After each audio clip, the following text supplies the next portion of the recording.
кога веќе се чита петото Евангелие, се случува тој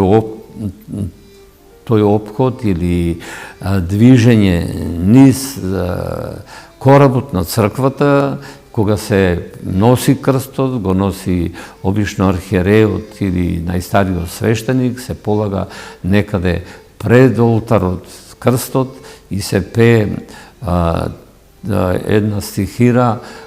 дека Христос еве сега на дрво ќе биде распнат, дека оној што го облекува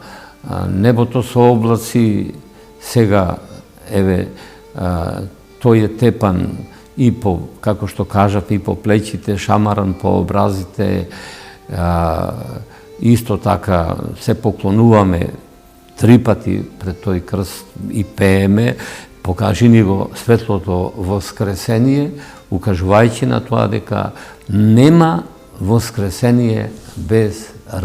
распетие, без распнување.